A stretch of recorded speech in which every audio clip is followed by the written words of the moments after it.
ಮಾಟ ಮಂತ್ರ ತಂತ್ರ ಕುತಂತ್ರಗಳಿಗೆ ಪರಿಹಾರ ಈ ಭದ್ರಕಾಳಿ.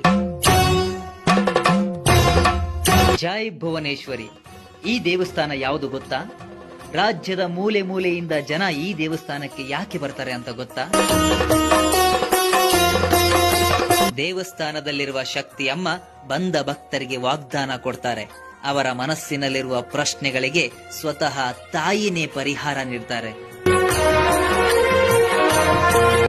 ಭಕ್ತರು ಸ್ವತಃ ತಾಯಿಯ ಗರ್ಭಗುಡಿಗೆ ತೆರಳಿ ಹಾಲಿನ ಅಭಿಷೇಕ ಮಾಡಿ ಹರಕೆ ಕೂಡ ಹೊತ್ಕೋಬಹುದು. ಪ್ರತಿ ಅಮಾವಾಸ್ಯೆ ಮತ್ತು ಹುಣ್ಣಿಮೆಗೆ ಪ್ರತ್ಯಂಗಿರಿ ಹೋಮ ಇರುತ್ತೆ. ಸನ್ನಿಧಿಗೆ ಬಂದ ಭಕ್ತರಿಗೆ ಅನ್ನದಾಸೋಹ ಕೂಡ ಇರುತ್ತೆ. ಇಲ್ಲಿ ಬಂದಂತಹ ಎಲ್ಲಾ ಭಕ್ತಾದಿಗಳು ಹೇಳೋದು ಒಂದೇ, ಇಲ್ಲಿಗೆ ಬಂದ ಮೇಲೆ ನಮ್ಗೆ ನೆಮ್ಮದಿ ಸಿಕ್ಕಿದೆ, ನಮ್ಮ ಸಮಸ್ಯೆಗಳಿಗೆ ಪರಿಹಾರ ಸಿಕ್ಕಿದೆ, ನಾನು ಅಂದುಕೊಂಡಿದ್ದು ನೆರವೇರಿದೆ ಅಂತ. ಅದಕ್ಕೆ ನಿದರ್ಶನ ಇಲ್ಲಿ ನೆರೆದಿರುವಂತಹ ಎಲ್ಲ ಭಕ್ತ ಸಮೂಹ.